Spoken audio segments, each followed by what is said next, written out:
Salam sejahtera untuk kita semua. Perkenalkan, nama saya Madera bin Suryana. Di sini saya akan membawakan materi tentang pengolahan limbah tahu dengan mikroorganisme 4 atau EM4. Ya, ini ada beberapa definisi.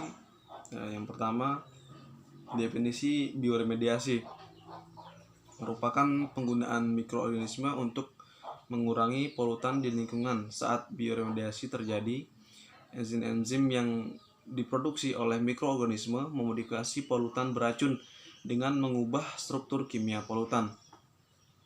Peristiwa ini disebut dengan biotransformasi. Lalu biodegradasi.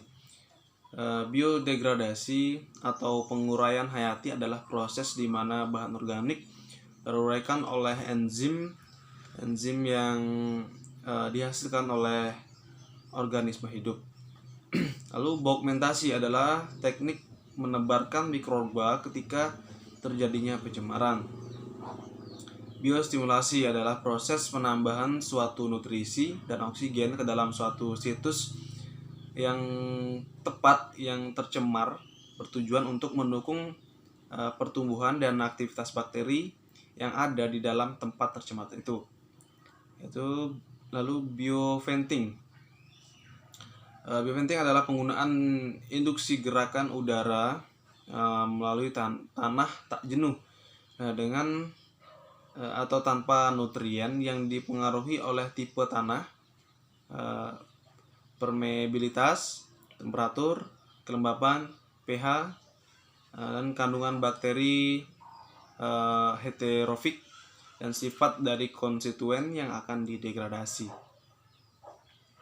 Lalu biosparging adalah teknologi populer untuk memperbaiki situs yang terkontaminasi hidrokarbon, yaitu menambahkan injeksi udara di bawah tekanan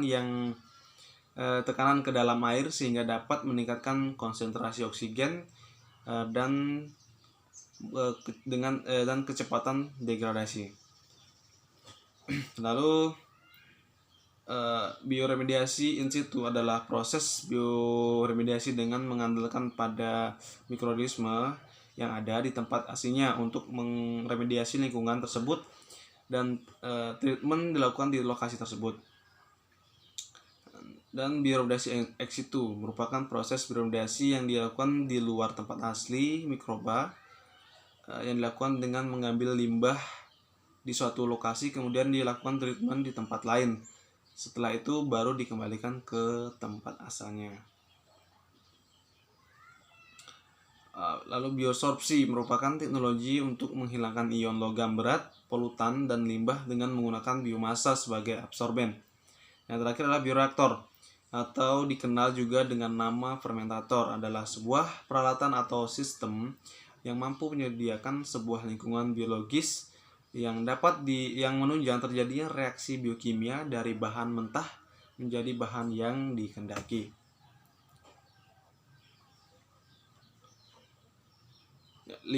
Limbah tahu berasal dari buangan atau sisa pengolahan kedelai menjadi tahu yang terbuang karena tidak terbentuk dengan baik menjadi tahu sehingga tidak dapat dikonsumsi.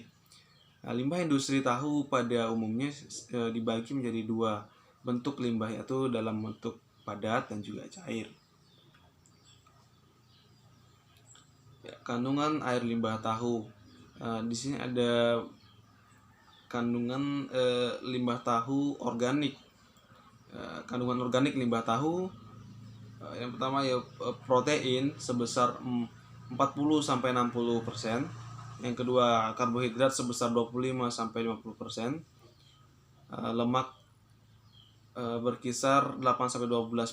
Dan sisanya adalah limbah anorganik, yaitu besi, fosfor, dan vitamin.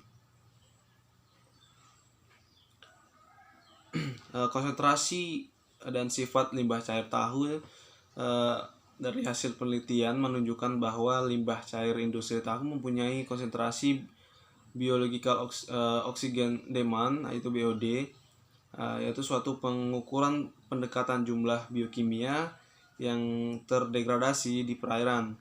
BOD yang cukup tinggi yakni berkisar antara 5.000 sampai 10.000 mg per liter. Dan chemical oxide demand atau COD berkisar antara 7.000 sampai 10.000 mg per liter.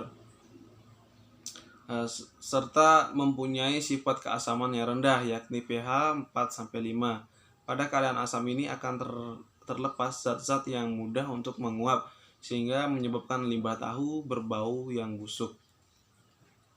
Baku mutu limbah industri sesuai dengan Peraturan Menteri Lingkungan Hidup Nomor 5 Tahun 2014 tentang baku mutu limbah bagi usaha atau kegiatan pengolahan kedelai dengan batas kandungan BOD 150 mg per liter dan COD 300 mg per liter. Dan mengingat tingginya potensi pencemaran lingkungan akibat limbah cair industri, maka diperlukan desain model pengolahan murah dan efisien serta mudah digunakan oleh masyarakat untuk meningkatkan kualitas limbah cair tersebut sebelum dibuang ke lingkungan.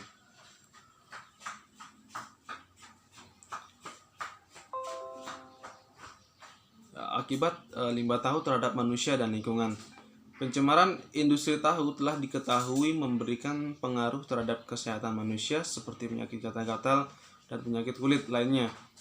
Dan kandungan protein dan zat organik lainnya dalam limbah cair industri tahu dapat menyebabkan terjadinya penurunan konsentrasi oksigen terlarut di dalam air. Penurunan yang melewati ambang batas akan mengakibatkan kematian biota air akibat kekurangan oksigen. Lalu di sini kita menggunakan efektif mikroorganisme 4 atau seperti tadi saya katakan E4. E4 itu ada beberapa macam. Ada banyak macam E4 yang di sini kita menggunakan E4 pengolahan limbah, yaitu khusus pengolahan limbah.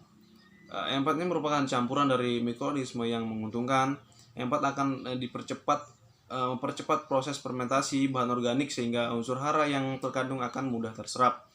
Di dalam E4 terdapat mikroorganisme yang bersifat fermentasi yang terdiri dari 4 kelompok mikroorganisme, yaitu bakteri fotosintetik dengan Rhodopseudomonas sp, lalu jamur fermentasi Saccharomyces sp, bakteri asam laktat Lactobacillus sp, dan terakhir Actinomycetes.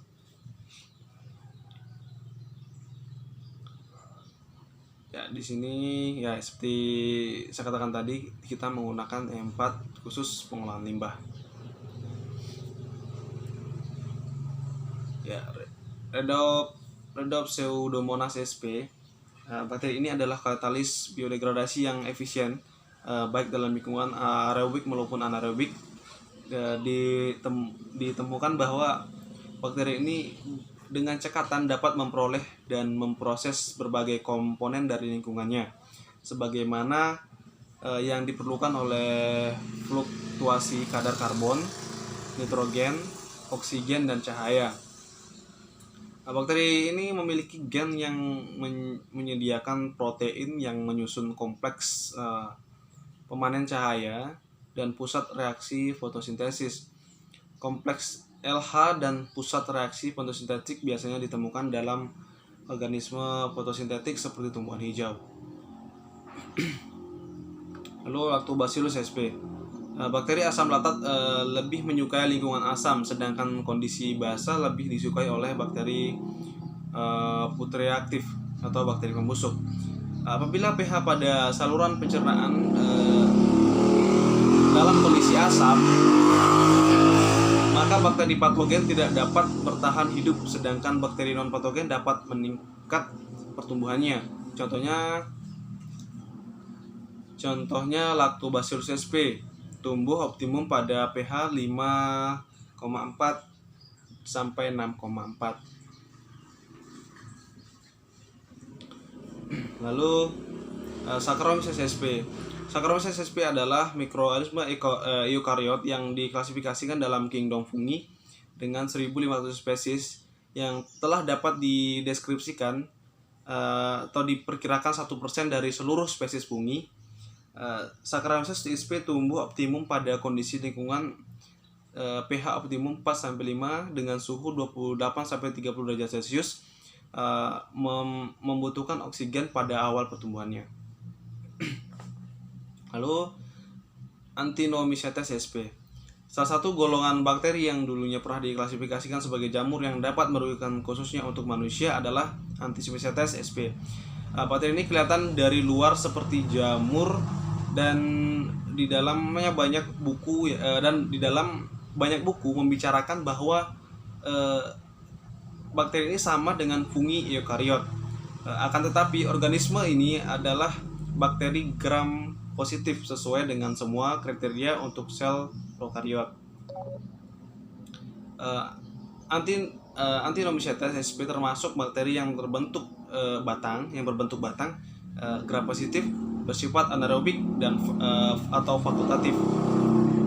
Struktur bakteri ini berupa filamen lembut yang sering disebut hifa atau micelia, sebagaimana yang terdapat pada fungi.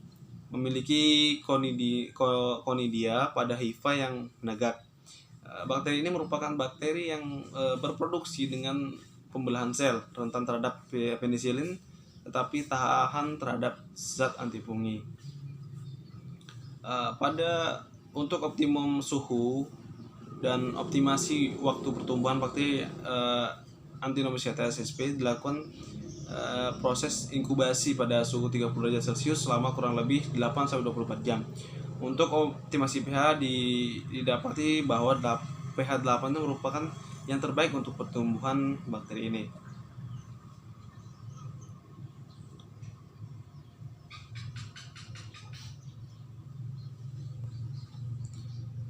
Ya, lalu bioremediasi. Pada pengolahan limbah ini kita menggunakan metode bioremediasi ex situ, di mana proses bioremediasi yang dilakukan di luar tempat asli mikrobanya, yang dilakukan dengan mengambil limbah di suatu lokasi kemudian dilakukan treatment di tempat lain.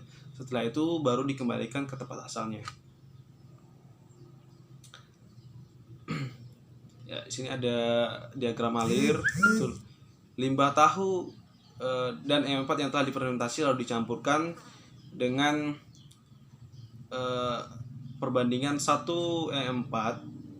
liter E4 dicampurkan dengan 20 liter limbah cair tahu, dan 1 liter E4 dicampurkan dengan 10 liter limbah cair tahu. Lalu difermentasi selama 15 hari, diukur setiap hari sebagai eksperimen dilakukan 15 hari. Ya, yang pertama adalah proses aklimatisasi. Proses aklimatisasi dilakukan pada larutan E4. Tujuan dari proses aklimatisasi yaitu untuk mengaktifkan larutan sebelum dilakukan penelitian. Yang pertama yaitu menyiapkan larutan E4. Yang kedua, proses pengaktifan mikroorganisme, yaitu pertama melakukan pengenceran E4 dengan Aquades menggunakan perbandingan 1:20 sebanyak 5% dan 1:10 sebanyak 10%. Lalu menambahkan 5 sendok makan gula merah. Gula ini sebagai nutrisi bagi bakteri yang ada pada E4. Proses aklimatisasi dilakukan selama 4 hari dalam suhu ruang. Skema perlakuan dilakukan dengan memasukkan limbah cair tahu ke dalam reaktor masing-masing sebanyak 3 liter, kemudian memasukkan larutan 150 ml untuk konsentrasi 1:20 dan memasukkan larutan sebanyak 300 ml untuk konsentrasi 1:10 yang sudah melalui proses aklimatisasi ke dalam reaktor. Ini adalah reaktor. Bibit mikroorganisme E4 diteteskan pada permukaan media melalui pipa distributor yang berputar dengan kecepatan 50 rpm yang ada pada meja biru. Pertumbuhan biofilm dilihat dari perubahan warna pada permukaan media trickling filter yang berbentuk lapisan lendir. Setelah biofilm tumbuh, maka dilanjutkan dengan pengaliran air limbah ke catering pada permukaan media trickling filter atau running. Ya, ini adalah hasil BOD. Seperti yang kita lihat, hasil BOD 1:10 dan 1:20 sama-sama mengalami penurunan konsentrasi pada hari pertama hingga hari ke-15. Lalu analisis COD-nya sama seperti secara umumnya kita bisa lihat sama seperti BOD, konsentrasinya menurun drastis dari hari pertama hingga ke hari 15. Kelebihan dan kekurangan bioremediasi. Kelebihan bioremediasi ini yang pertama itu bioremediasi sangat aman digunakan karena menggunakan mikroba yang secara alamiah sudah ada, dan bioremediasi tidak digunakan atau menambahkan bahan kimia berbahaya, yaitu dan bisa disebut dengan ramah lingkungan. Lalu tidak melakukan proses pengangkatan. Lalu teknik pengolahannya mudah diterapkan dan murah, dapat dilaksanakan di lokasi atau di luar. Kelemahannya adalah tidak semua bahan kimia dapat diolah secara bioremediasi, dan yang lalu membutuhkan pemantauan yang intensif, lalu berpotensi menghasilkan produk yang tidak dikenal, lalu membutuhkan yang terakhir yaitu membutuhkan lokasi tertentu. Ya, terima kasih. Cukup sekian presentasi dari saya. Kurang dan lebihnya mohon dimaafkan.